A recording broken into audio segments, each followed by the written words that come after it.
Hello అండి, welcome to my channel కిటకిట తలుపులు. Please like, share and subscribe my channel. ఈరోజు పచ్చిరొయ్యలు ఆయించడం చూపిస్తాను. కొందరు ఆగలేయటం కూడా అని అంటారు. రొయ్యలు పై తొక్కతో అన్నీ తీసేసిన తర్వాత ఒక 2 టేబుల్ స్పూన్లు పసుపు వేసాను. అంటే ఎక్కువ ఉన్నాయి కాబట్టి రొయ్యలు క్వాంటిటీని బట్టి వేసుకోండి.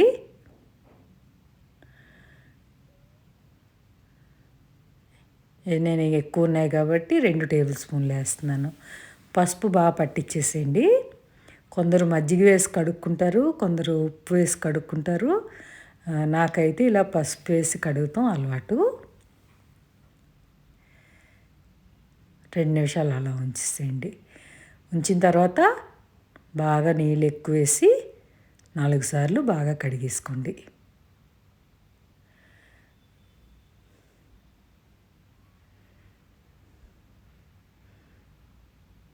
అలా ఒకసారి ఇలా పాముకుంటే ఏంటంటే జిగురంతా పోతుంది. కడిగి రెడీ అయినాయి.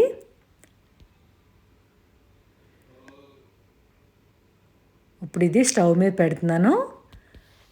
హై ఫ్లేమ్లోనే పెట్టుకోవాలి, లో ఫ్లేమ్లో పెట్టకండి. హై ఫ్లేమ్లో పెట్టుకుని వేడెక్కుతుంటే నీరంతా బయటకు వచ్చేస్తుంది అనమాట. దీనివల్ల ఏంటంటే ఆ నీరు తీసేస్తాం కాబట్టి రొయ్యలు నీచు వాసన రాకుండా ఉంటాయి. కొందరు ఈ ప్రాసెస్ చేయరు, మాకైతే ఈ ప్రాసెస్ అలవాటు అనమాట. అది నీరు బయటకు వచ్చేస్తుంది చూడండి రొయ్యలది. ఒకసారి కలుపుకుంటే మీకు పైకి కిందకి ఆ వేడికి మీకు మొత్తం అన్నీ ఇలా ముడుచుకుపోయినట్టు అయిపోతాయి కదా. అలా అయితే తీసేసుకోవచ్చు అనమాట. ఎక్కువ టైం పట్టదు. మీరు చిల్లులు గిన్నెలు అన్న వేసుకోవచ్చు. నేను చిల్లులు గరిటతోటి తీసేస్తున్నాను. ఆ నీరు పారబోసేస్తాం అనమాట.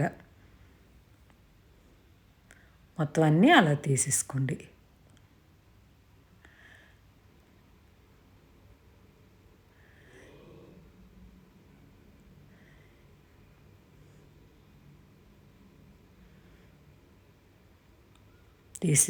తీసేసి ఆ గిన్నె ఒకసారి కడిగేసుకుని అదే గిన్నెలో ఈ వాచుకున్న రొయ్యలు వేసాను.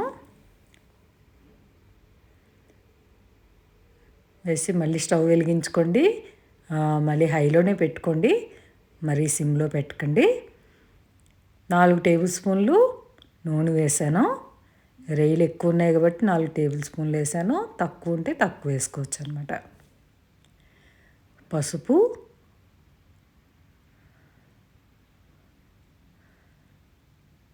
½ టీ స్పూను సాల్ట్ వేస్తాను.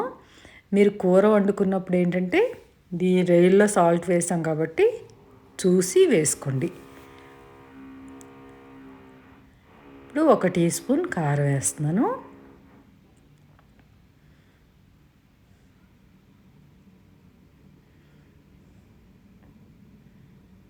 ముందు ½ టీ స్పూన్ వేసాను, సరిపోదు అనిపించి ఇంకో ½ టీ స్పూను, మొత్తం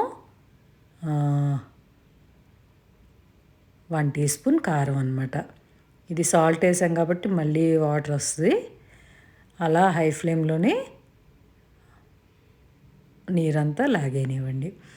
ఇది ఆగలేయటం అన్నది మీరు స్టోర్ చేసుకోవటానికి చేసినప్పుడు వాడతారు. పులావ్ చేసుకున్నా ఇలా చేసుకుంటాము. పూర్వం ఏంటంటే ఫ్రిడ్జ్లో ఉండి కాదు కదా, రాత్రి సంత వచ్చేది. పొద్దున్న కూర వండుకోవాలంటే అది స్టోర్ చేసుకోవాలి కదా, ఈవినింగే సంత ఉండేదన్నమాట. వచ్చినాయి నైట్ ఇలా ఆగలేసేసుకుని జల్లెడి మూత వేసేవారు. పూర్తిగా కవర్ చేసేవారు కాదు, చిల్లులున్న జల్లెడి మూతేసి ఉంచేవారు అనమాట. నెక్స్ట్ డేకి అది పాడవకుండా ఉండేలాగా. ఇది కూడా మనం ఇలా చేసుకుని ఫ్రిడ్జ్లో పెట్టుకుని ఎప్పుడు కావాలంటే అప్పుడు వండుకోవచ్చు. చల్లారిన తర్వాత ఇలా బాక్సుల్లో తీసుకుని స్టోర్ చేసుకోండి. ఇప్పుడు పిల్లలకి పూర్వం ఎలా ప్రిజర్వ్ చేసేవారు, దాచేవారో తెలియదు కదా, అది తెలుస్తుందని సరదాగా వీడియో తీశాను. ఒక 2 మ్యాక్సిమం శీతాకాలం అయితే 3 పూటల వరకు నిల్వ ఉండేది ఇలా అయితే. చేప అయినా సరే అలాగే చేసేవారు. ఆగలేసి రాత్రి అలా ఉంచేస్తే నెక్స్ట్ డే పొద్దున్న కూర వండేవాళ్ళు అనమాట. అదండి మరి. Thank you for watching.